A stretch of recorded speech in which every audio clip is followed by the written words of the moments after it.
Colonel, vous êtes le dernier témoin survivant d'un des épisodes les plus tragiques de Vichy, mais avant de vous demander de nous le raconter, je pense qu'il est nécessaire rapidement pour nos auditeurs de vous situer et de dire comment vous en êtes arrivé à vivre cet événement. Vous avez fait une carrière d'officier.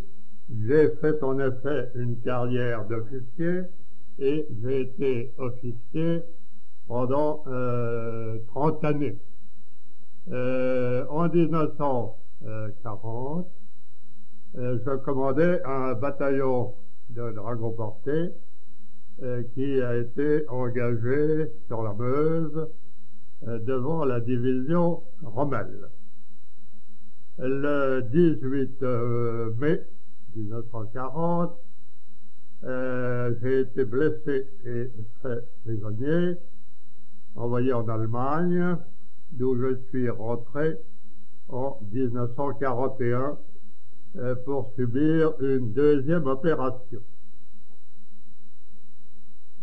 Alors, oui.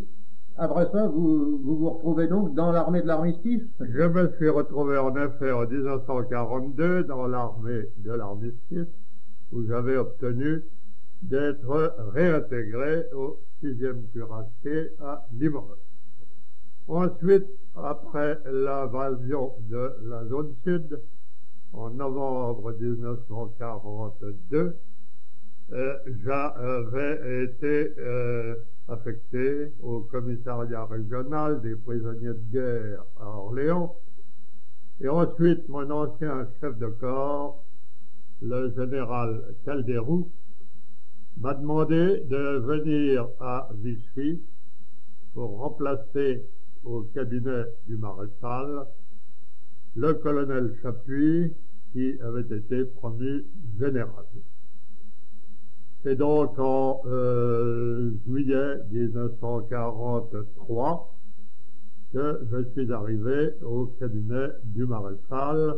Est-ce qu'il y avait à ce moment-là un cabinet civil et un cabinet militaire? Il y avait un cabinet civil et un cabinet militaire. Le cabinet civil était actuellement alors dirigé par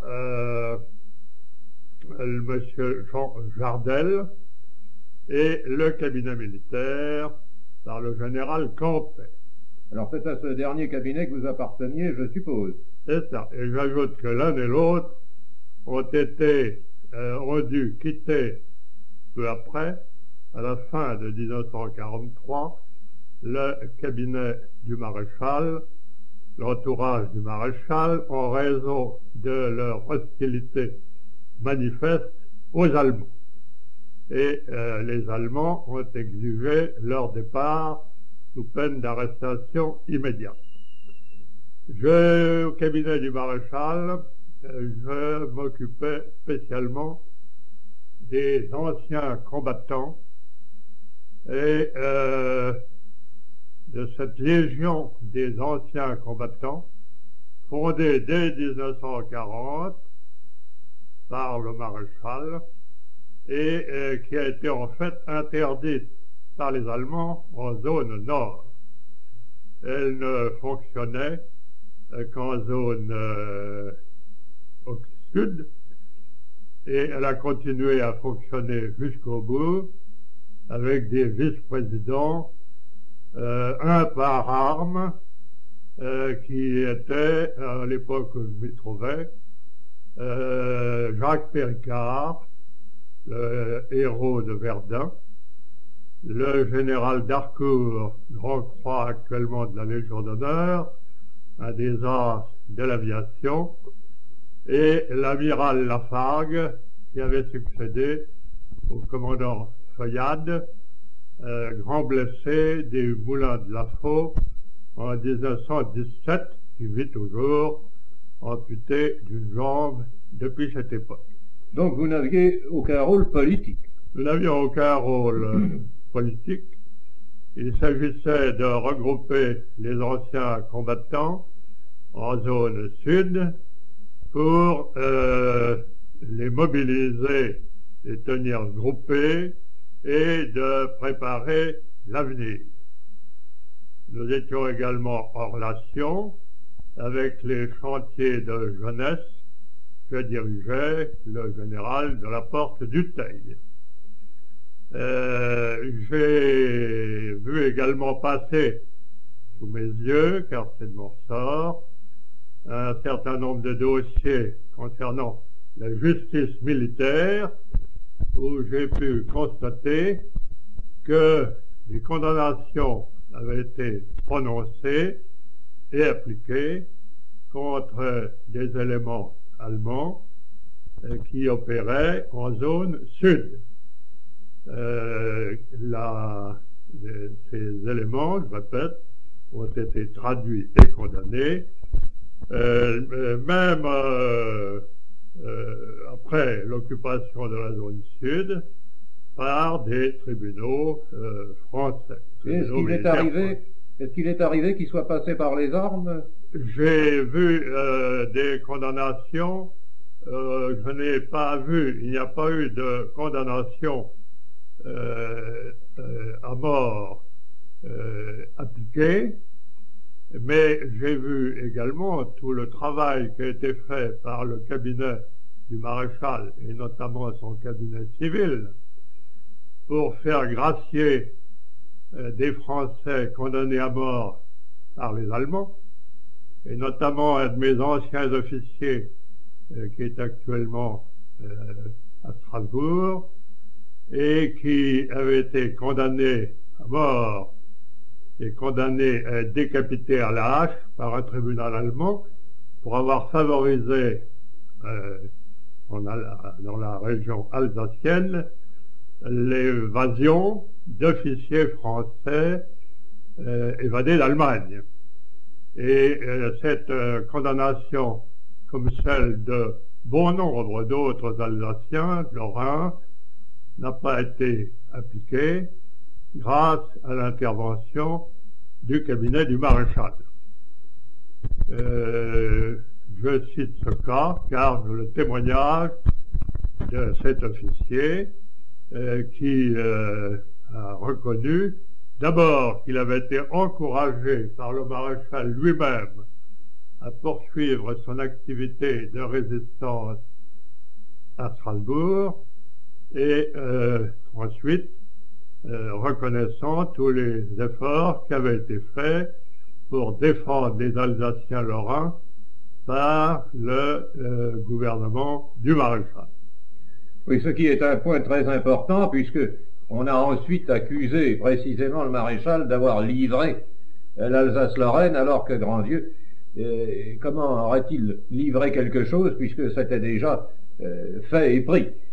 Eh bien, ceci est en effet fort important, car le chef du cabinet civil du maréchal, André Lavagne, qui vit toujours, a publié un livre sous le pseudonyme de Cernay, après la Libération, pour énumérer les 106 protestations qui ont été faites par le maréchal et son cabinet de 1940 à 1944, même après le départ du maréchal de Vichy, pour protester contre les mesures prises par les Allemands en Alsace-Lorraine, étant donné qu'aucun article de l'armistice de 1940 n'avait prévu le rattachement de l'Alsace-Lorraine à l'Allemagne.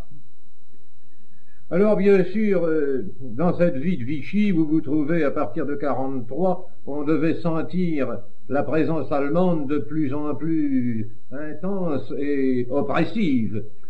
En effet, très oppressive, surtout après les événements de fin 1943, où le maréchal s'est vu contraint, après des menaces précisées par M.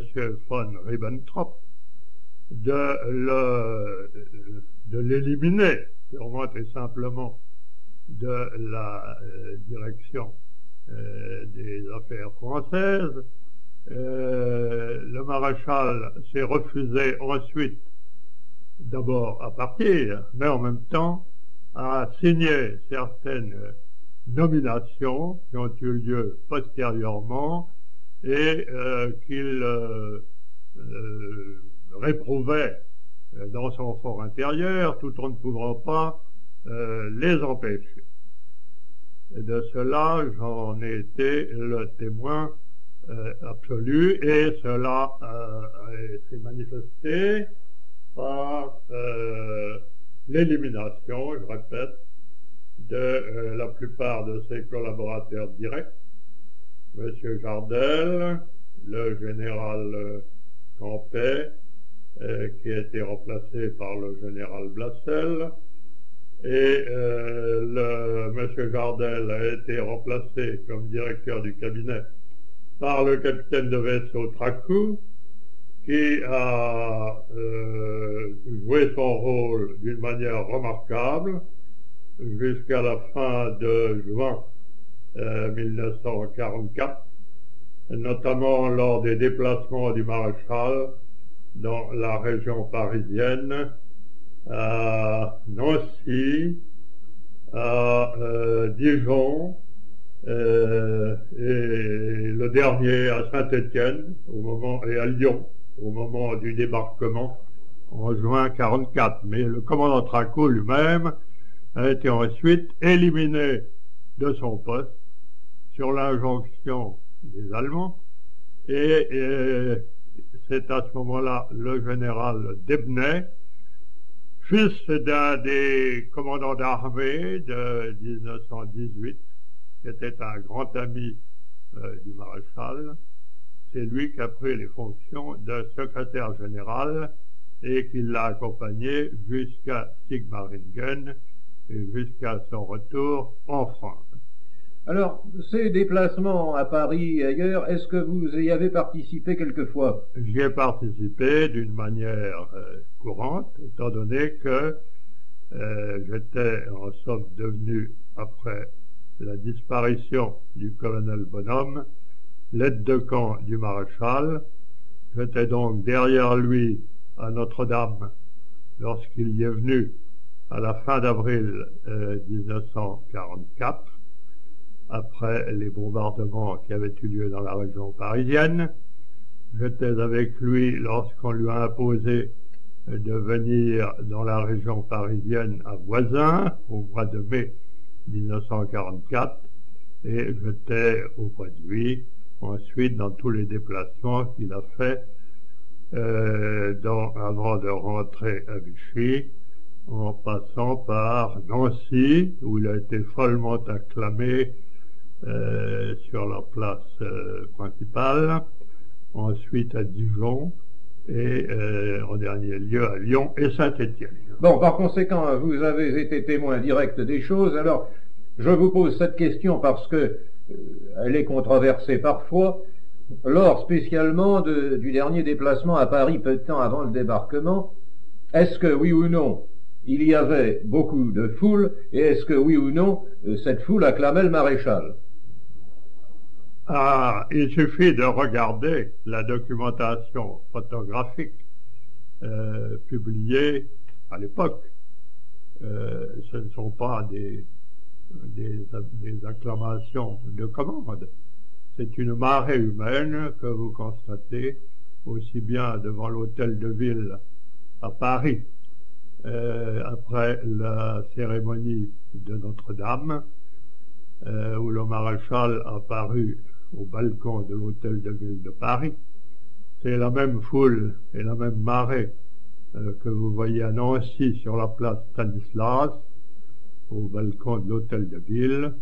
Il en est de même à Dijon, où à l'hôtel de ville, vous voyez toute la foule massée dans la cour, brandissant des drapeaux tricolores, et ensuite à Lyon, place des Brotteaux, et à Saint-Étienne, le jour même du débarquement allié en juin 1944. Parce que vous savez qu'un journaliste anglais, je crois, a écrit avec humour: il doit y avoir en réalité 100 millions de Français, puisque quand De Gaulle est arrivé, on a revu autant de monde. Alors, est-ce que c'était à votre avis les mêmes, effectivement, ou bien est-ce qu'on en avait trouvé d'autres? Beaucoup étaient les mêmes. On peut même dire le plus grand nombre. Seulement, les événements avaient changé. Après le débarquement, il semblait qu'on n'eût plus besoin du maréchal. Et évidemment, tous les Français, à commencer par beaucoup de fonctionnaires, se sont orientés dans une autre direction. Mais je dois dire aussi que beaucoup de Français pensaient, et nous étions nombreux à penser de même, que la passation des pouvoirs en France d'un régime à l'autre devait se faire dans l'accord général et non pas dans le désaccord. Alors maintenant, je vais vous poser une question que je pose aux quelques rares témoins que je puisse encore rencontrer qui ont bien connu le maréchal à Vichy. Vous l'avez donc approché certainement quotidiennement et dans les derniers moments et les moments les plus difficiles. Alors, est-ce que oui ou non, c'était un homme lucide qui décidait et qui jugeait, ou bien est-ce que c'était un homme qui avait perdu ses facultés et que l'on pouvait manipuler à sa guise? Car là encore, on entend les deux sons de cloche. Alors vous qui avez vécu ces choses, qu'est-ce que vous avez constaté? Le maréchal avait son âge. Tout le monde le connaissait. Tout le monde était en admiration devant ce qu'il pouvait encore faire à un âge pareil. On a voulu reprocher au maréchal de n'avoir pas fait certaines choses, notamment de n'avoir pas abandonné le pouvoir au moment du débarquement en novembre 1942. Le maréchal a estimé, après avoir entendu des avis d'ailleurs divergents, que son devoir était de rester. C'est la position qu'il avait prise dès 1940, au moment de l'armistice. C'est celle qu'il a maintenue jusqu'au bout, car il aurait eu l'impression d'abandonner les Français. Et il est de fait que jusqu'au bout, il a pu sauver, il a pu d'abord faire vivre les Français, tant bien que mal, grâce au maintien de l'armature, de l'administration française. Ensuite, il a pu sauver beaucoup de vies.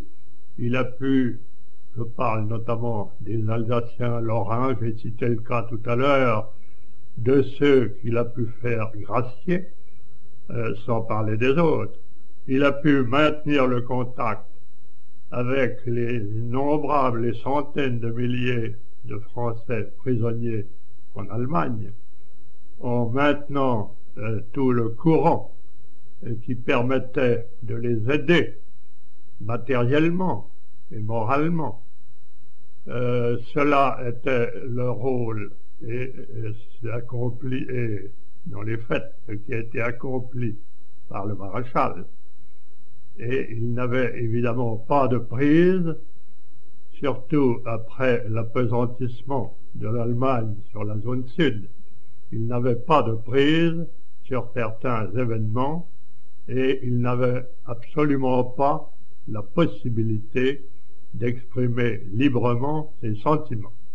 Et vous estimez donc par conséquent qu'en tout état de cause, il jugeait clairement des choses et il n'était pas une espèce de marionnette entre les mains, soit de Pierre Laval, soit du docteur Ménétrel, enfin de tous ceux dont on a dit qu'ils avaient sur lui plus que de l'influence.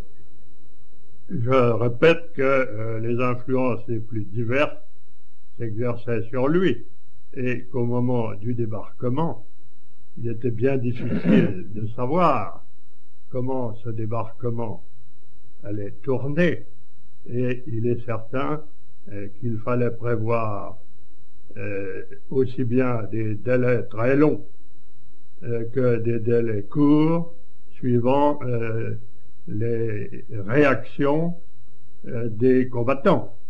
Ce qui est certain en tout cas, c'est que le maréchal ne voulait en aucun cas que lors du débarquement des Français tirent sur d'autres Français, et c'est ce qu'il a obtenu et ce qui n'aurait pas eu lieu s'il n'était pas resté à son poste. Donc c'est lui qui choisissait les grandes options. Il choisissait les grandes options, mais je répète, les événements ne dépendaient pas de lui. Bien sûr. Est-ce que vous avez eu l'occasion, pendant ces mois, de l'entendre s'exprimer sur le compte de l'Allemagne d'un côté, des Alliés de l'autre, et indiquer de quel côté allaient ses préférences, s'il y en avait? Je dois simplement dire que lorsque nous avons appris en juillet 1944 que l'attentat contre Hitler avait échoué, le maréchal a dit cette simple phrase: « Ah, quel dommage pour tout le monde !» Oui, ce qui résumait bien le problème. Alors, les événements donc sont allés devenant de plus en plus dramatiques, la position du maréchal de plus en plus difficile, bien sûr. Et sur la fin, à Vichy, il avait presque un geôlier allemand auprès de lui. Il avait en effet, les Allemands avaient exigé que M. von Rentefing, qui avait joué ce rôle précédemment auprès du roi de Danemark, fut installé à Vichy pour surveiller tout ce qui se passait et ce qui se disait autour du maréchal. C'est d'ailleurs pour cela que nombre de ses collaborateurs ont été éliminés les uns après les autres, et que je fais l'objet moi-même de dénonciation à la Gestapo, et je me permettrai tout à l'heure, si j'en ai le temps, de lire un témoignage du général Debnay, mon chef, qui confirme exactement ce que je viens de dire. Eh bien, même si vous voulez, vous pouvez le lire tout de suite, ça sera intéressant. Hein? Je le rappelle, était en août 1944 le secrétaire général du maréchal Pétain. Il a été emmené avec lui en Allemagne, à Sigmaringen. Il en est revenu avec le maréchal. Avec son bras en moins, il a été envoyé en prison à Fresnes, ensuite libéré, parce que vraiment, il était impossible de rien trouver à lui reprocher, sinon sa fidélité, et il m'a adressé après sa libération la lettre suivante, le 5 octobre 1945. Mon cher Longo, merci de votre visite et de votre lettre.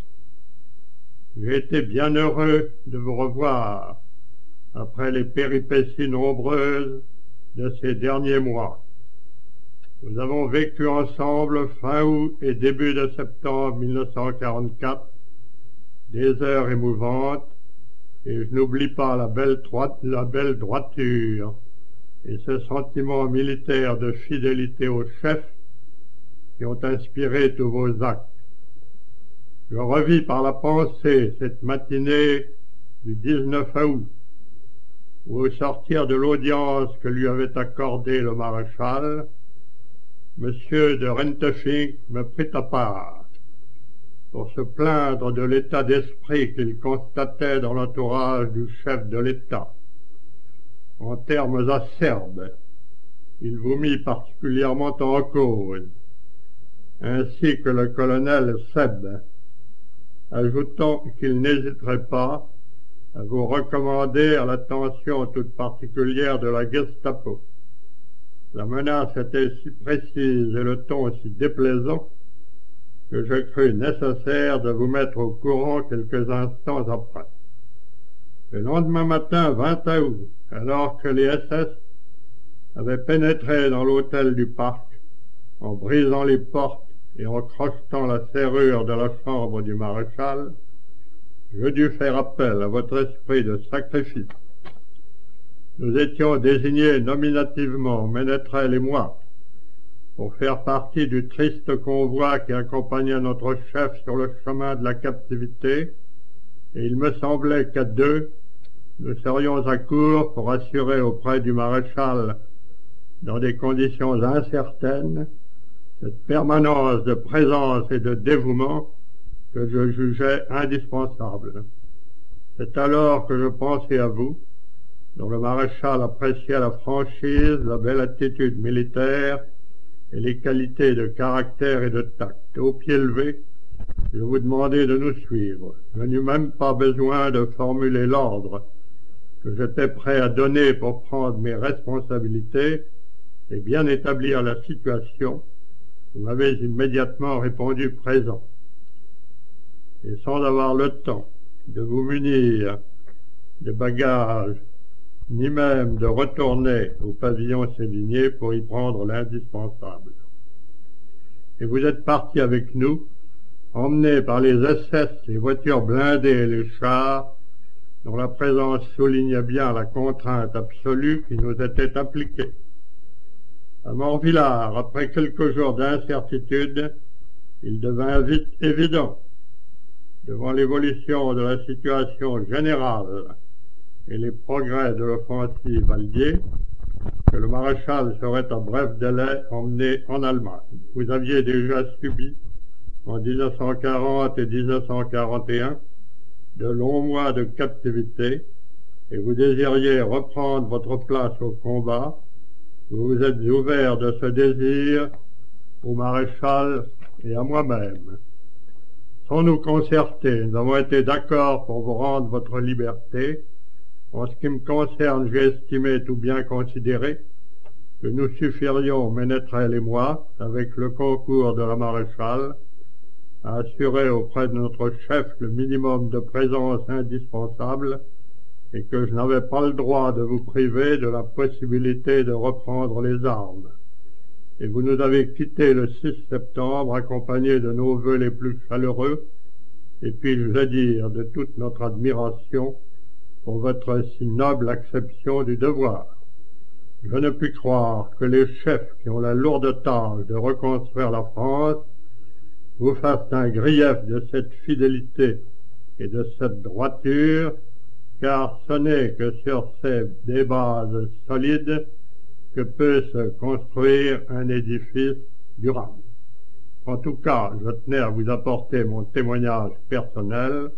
Vous pouvez bien entendu faire de cette lettre tout usage qui vous semblera nécessaire. Bien, alors voilà en effet quelque chose qui est très clair et qui va nous amener à parler alors de cet événement particulièrement tragique de l'arrestation du maréchal et de sa déportation, peut-on dire, car enfin c'est bien de cela qu'il s'est agi, de sa déportation en Allemagne. Notre témoignage qui va nous apporter une précision sur cet événement extraordinaire de l'arrestation, en somme, du maréchal, et je le répète, de sa déportation. Et nous venons de voir par le témoignage du général Debnay que vous avez été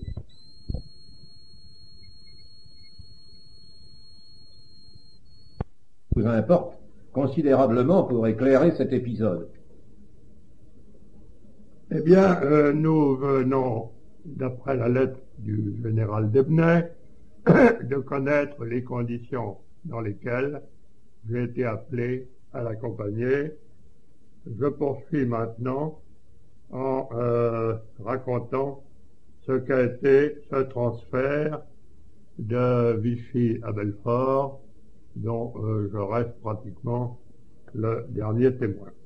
Le dimanche 21 août, quelques instants avant le départ du convoi, le général Debnay m'a demandé de l'accompagner et nous avons pris la montée dans la deuxième voiture.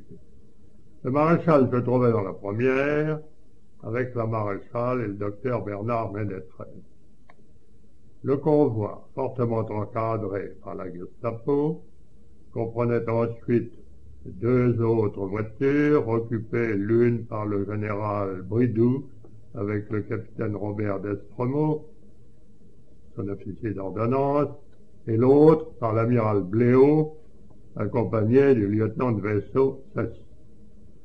Une dernière voiture transportait l'ambassadeur Rochat.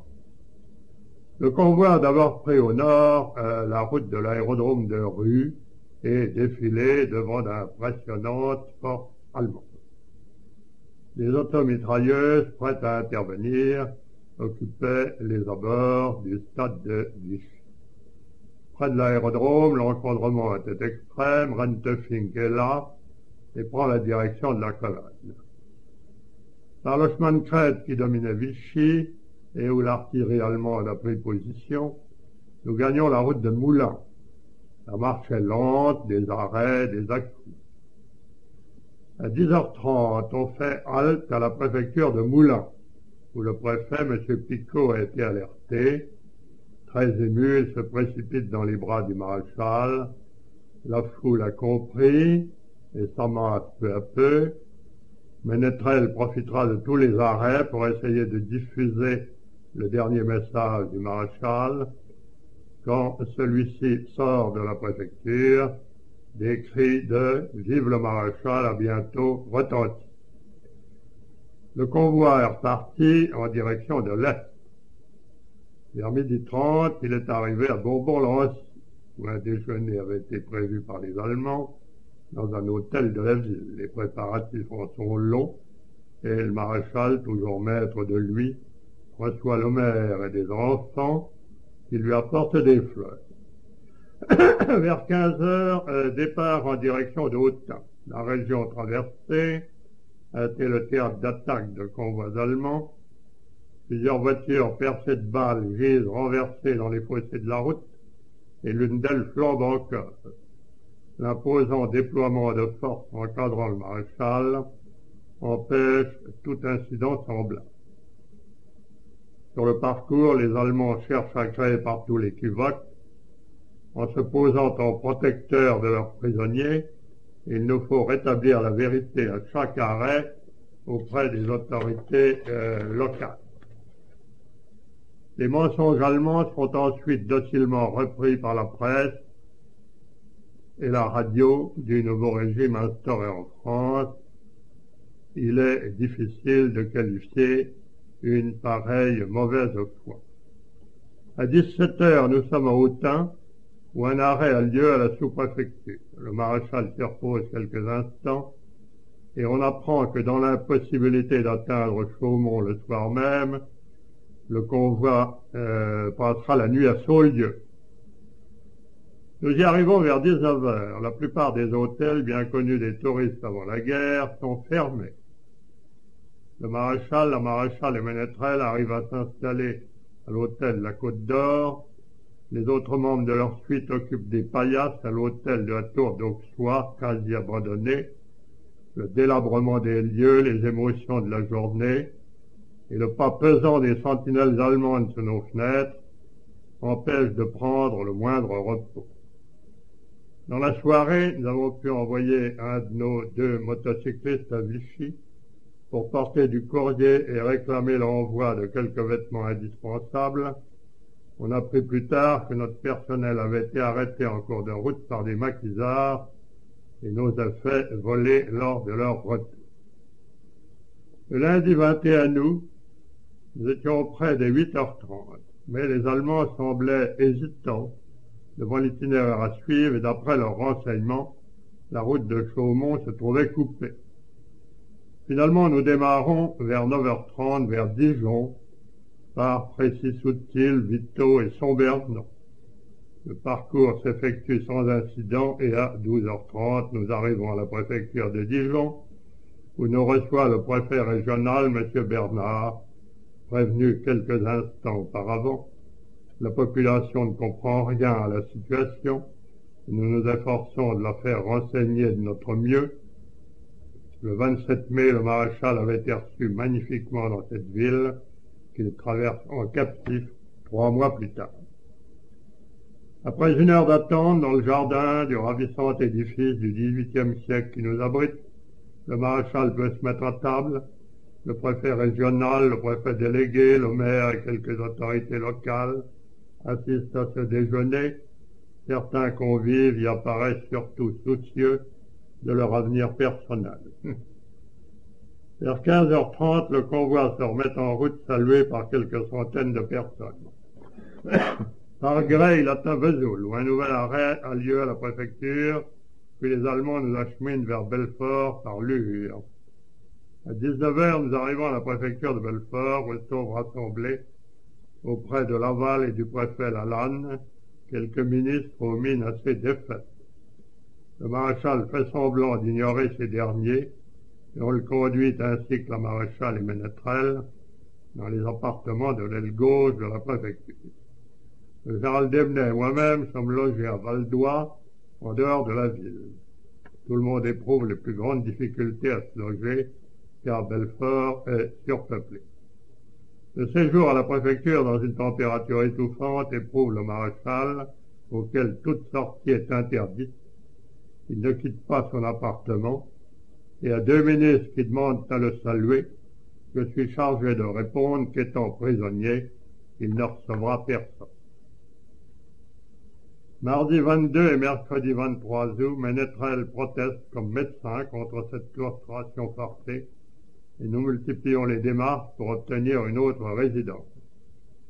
Malgré l'opposition de Bolland, remplaçant Rentefing, convoqué à Berlin, le commandant de la place finit par y consentir. Sur une indication du préfet Lalanne, je me rends à Morvillard, à 15 km sur la route de Delle, afin de visiter l'habitation de M. Louis Viellard, sénateur, qui, traqué par la Gestapo, s'est réfugié en Suisse. Son épouse, qui vient de passer 7 mois en cellule à Besançon, se trouve seule dans son château où il règne un assez grand désordre.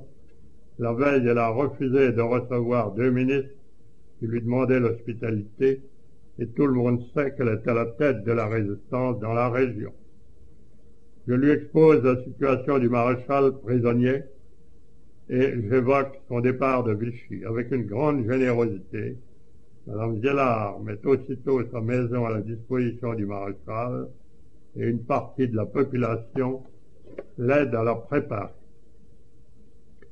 Le 24 août, le maréchal est conduit sous bonne escorte à Morvillard et un imposant déploiement de force est réalisé, ainsi que dans les villages avoisinants. Un cordon de sentinelles et d'armes automatiques entoure le petit parc et toutes les allées et venues sont contrôlées par le poste de garde allemand. L'accueil fait au maréchal par la population est des plus touchants et des prodiges ont été réalisés pour rendre son installation plus confortable. C'est à Morvillard qu'il passera ses dernières journées sur le sol de France, réconforté de sentir autour de lui autant de compréhension et d'affection. Successivement, le maire, le conseil municipal, le curé, l'instituteur demandent à venir le saluer. Les préparatifs sont faits à l'église pour la messe du dimanche, mais Bolland, geôlier par intérim, interdit au maréchal de s'y rendre, et la messe sera dite dans le salon du château. Cependant, Mme Viellard ne reste pas inactive. On apprend par elle que certains éléments de la résistance voudraient délivrer le maréchal. Mais ils n'en ont pas les moyens et d'autres aussi ont des instructions pour n'en rien faire.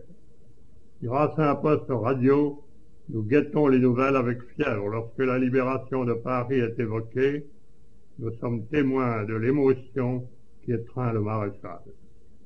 Jusqu'au bout, on veut espérer que les Allemands n'oseront pas l'entraîner dans leur fuite ou qu'ils n'en auront pas le temps. Après en avoir conféré avec le général Desbenay, il fut décidé qu'en cas de départ vers l'Allemagne, je pourrais reprendre ma liberté et tenter de rejoindre ceux qui combattaient. Le 6 septembre au matin, les Allemands font faire le plein des voitures. Le départ est donc imminent. Je salue une dernière fois le maréchal dans son petit bureau. Faites connaître en France notre situation, dit-il, en me serrant la main. Madame Viellard avait prévu pour moi un abri dans un faubourg de Belfort et m'apprit ensuite les conditions du départ du maréchal pour l'Allemagne. Il avait eu lieu le 7 septembre à 6 heures du matin. Le maréchal avait alors remis à M. von Rentefink, revenu de Berlin, son ultime protestation à M. le chef de l'État grand allemand. Le gouvernement du Reich m'a donné le 19 août 1944 l'assurance qu'en toutes circonstances, je resterai sur le sol français lorsque j'ai été obligé, sous la contrainte et par la force, de quitter Vichy, où j'avais fixé librement, selon les conventions d'armistice, le siège du gouvernement. Aujourd'hui, en dépit de cet engagement solennel, je suis emmené en captivité en Allemagne. Je prends acte de cette nouvelle contrainte qui s'ajoute à tant d'autres. Et je constate que je reste dans l'impossibilité d'exercer les fonctions de chef de l'État français dont j'ai été investi par l'Assemblée nationale. Je refuse de me plier à cette exigence, comme j'ai refusé de quitter la France en 1940. J'élève une fois encore contre cet acte de force que rien ne justifie la protestation la plus solennelle. Après une évasion mouvementée à la frontière suisse, je fus arrêté à la frontière française et demandé à être conduit à Besançon auprès du général de Hâte de Tassigny. Au cours de son interrogatoire, celui-ci me demanda si le maréchal avait été satisfait de partir en Allemagne et je lui répondis: mon général, je peux vous donner le témoignage que jusqu'à la dernière minute, le maréchal s'est accroché au sol de France. Bon, alors, ce récit que vous venez de nous faire, on va peut-être pouvoir en expliciter, en développer quelques points. Il semble donc que les Allemands, emmenant de force le maréchal, ont tout de même toléré qu'il soit accompagné par quelques personnes de sa suite qui, elles, n'étaient en somme pas captives. Vous avez pu vous joindre au convoi sans opposition de la part des Allemands. Comme le dit la lettre du général Debnay, les Allemands avaient imposé le départ du général Debnay et des autres qui l'accompagnaient dans les voitures. Moi, j'étais un trop petit personnage et au fond, les Allemands, comme la lettre du général Debnay le prouve, ayant des doutes sur mon activité, étaient peut-être satisfaits de me voir suivre le convoi. L'idée d'ailleurs des Allemands, comme cela ressort de ce témoignage, était de se poser en protecteur du maréchal, si l'on peut dire, pour essayer d'accréditer la version suivant laquelle il se rendait librement en Allemagne en y transportant le gouvernement français. C'est ce qu'ils ont essayé de faire croire aussi bien pendant le déplacement que lorsque le maréchal se trouvait à Sigmaringen. Malheureusement, certains éléments du gouvernement ont eux-mêmes, même arrivés en Allemagne, essayé de former un pseudo-gouvernement contre la volonté absolue du maréchal qui s'est considéré depuis le départ de Vichy comme un prisonnier à part entière, refusant, même à Belfort, de nouer le moindre contact avec des éléments du gouvernement qui essayaient d'obtenir de lui une audience et il n'y a jamais consenti et par conséquent, cette attitude allemande n'a trouvé chez lui aucun écho. Ce qui est très regrettable, c'est que ce mensonge allemand ait été systématiquement repris et exploité par les nouveaux arrivants en France. Alors, au cours du voyage, si j'ai bien compris, le maréchal n'était pas autorisé à sortir en ville et à se montrer à la population, mais malgré tout, on l'autorisait à recevoir la visite de certains notables. Et toujours pour la même raison. Les Allemands filtraient toutes les entrées, mais à Morvillard, d'abord il se trouvait que le chauffeur du maréchal était originaire de Morvillard. Ah oui. Il se n'avait donc toute sa famille sur place. Oui. Alors, forcément, des contacts s'étaient noués. Et toujours pour la même raison.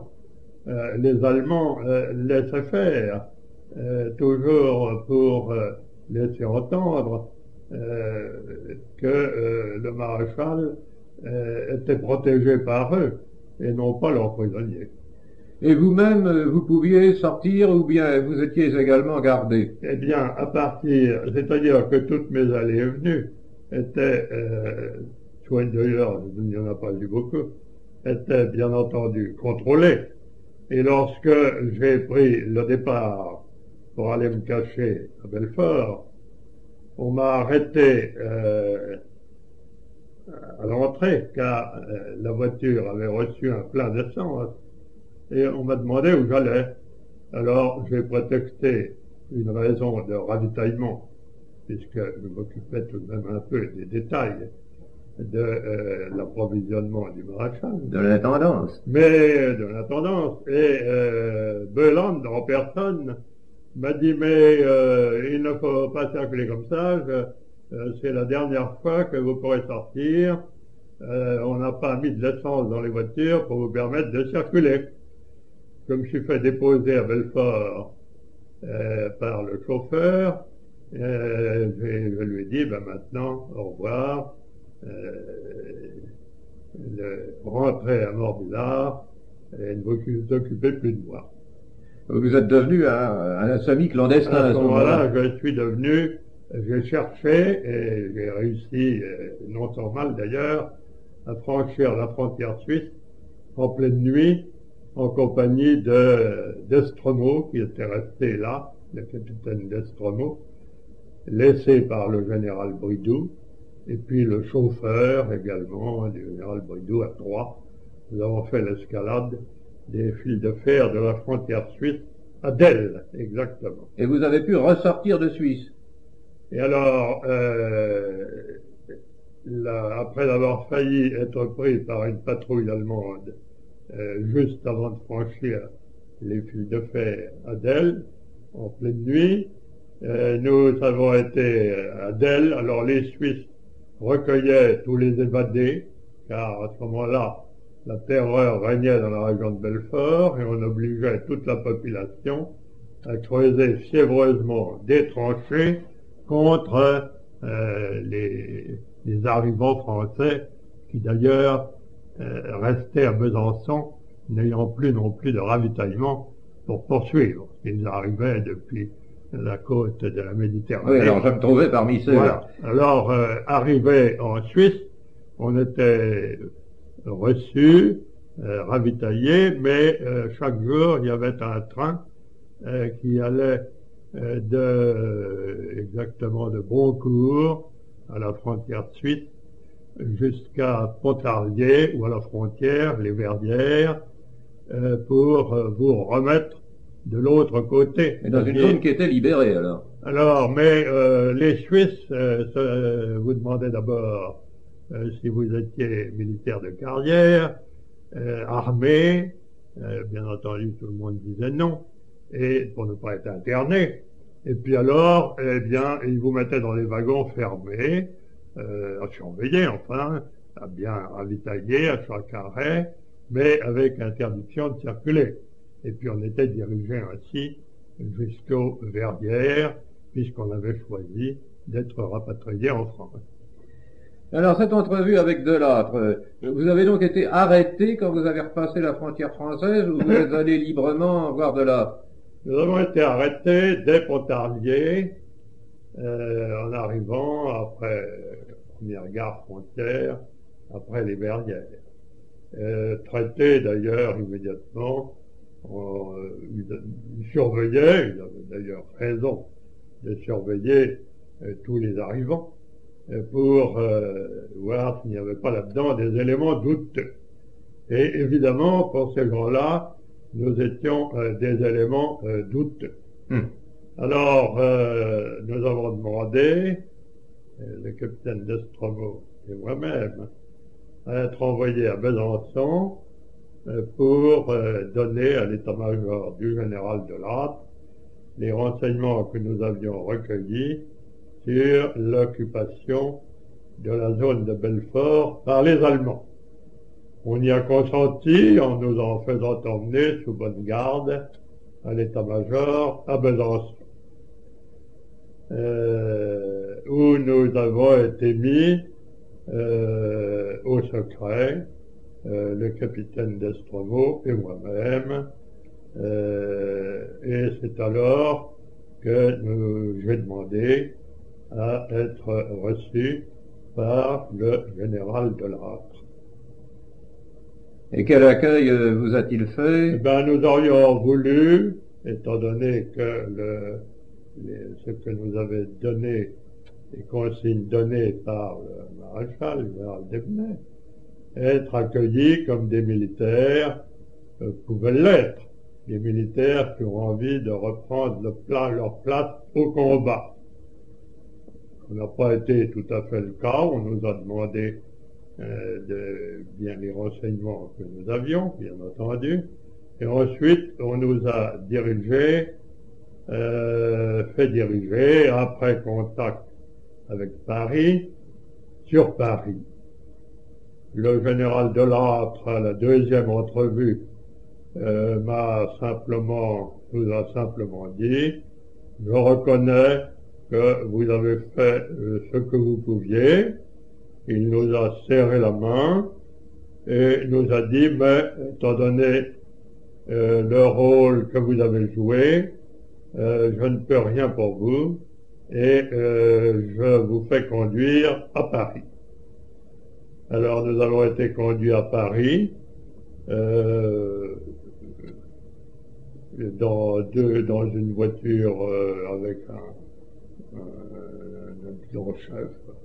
Et arrivé à Paris, très courtois d'ailleurs, et en arrivant à Paris, nous sommes présentés au ministère de la Guerre, où l'ordre a été donné de nous mettre tous deux au secret au fort d'Issy.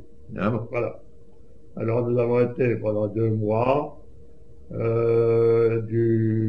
exactement du 11 novembre au 11 janvier, pendant 2 mois, prisonniers dans cette caserne de gendarmes qui est au fort d'Issy, où le commandant, qui d'ailleurs ne comprenait pas très bien quelle était notre situation, puisqu'on lui avait dit dans le papier que j'ai vu, traiter ces 2 civils avec courtoisie, mais leur interdire tout contact avec l'extérieur. Bien oui. C'est dans ces conditions que nous avons passé là 2 mois, traités d'ailleurs très correctement par ces braves gendarmes, dont nous partageons l'ordinaire, mais nous n'avions même pas le droit de converser l'un avec l'autre. Ah oui, à ce point-là. Il fallait d'abord être bien sûr, alors nous avons subi bien sûr du rôle que nous avions pu jouer, et nous avons été soumis à des interrogatoires variés. On voulait être bien sûr que nous n'avions pas d'abord des consignes politiques à donner à notre rentrée en France, et deuxièmement, que nous arrivions bien, que nous n'avions pas été nous promener en Allemagne, etc.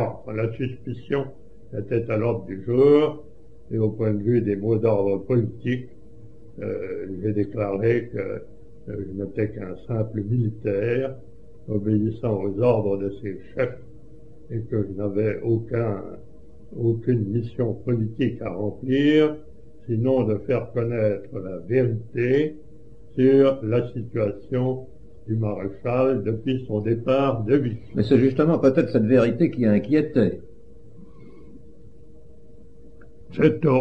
Elle inquiétait. Les gens, au fond, devaient être renseignés.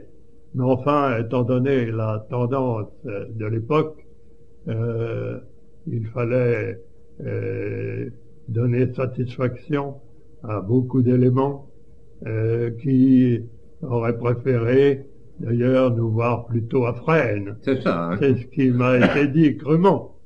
Mais finalement, on nous a, au bout de 2 mois, on nous a rendu notre liberté, mais en nous faisant bien comprendre que nous n'avions aucune chance d'être repris dans l'armée. Ah oui. Et est-ce que vous n'avez pas eu l'occasion de revoir le maréchal ensuite, ou est-ce que vous avez été à son procès? J'ai été alors au procès du maréchal, j'ai été convoqué comme témoin. Ah oui. Comme témoin, et j'ai demandé avant l'audience au bâtonnier Payen, qui était le premier avocat du maréchal, sur quoi devait porter mon témoignage. J'ai assisté à l'appel des témoins, à ce moment-là, le bâtonnier m'a dit, pendant la suspension d'audience, je renonce à votre témoignage parce que l'accusation ne discute plus le fait que le maréchal est parti de Vichy sous l'empire de la force. Or, c'est sur ce point que je voulais votre témoignage. Il est donc devenu inutile. Par conséquent, vous n'aurez pas à témoigner dans la suite. Eh bien, mon colonel, vous n'avez pas eu à témoigner au procès, mais vous venez de témoigner, si j'ose dire, pour l'histoire, et je vous remercie bien vivement de nous avoir apporté toutes ces précisions sur un épisode à la fois dramatique et mal connu d'une des époques les plus sombres de notre histoire et qu'il convient en tout cas d'éclairer, si possible, pour la postérité. Merci, mon colonel.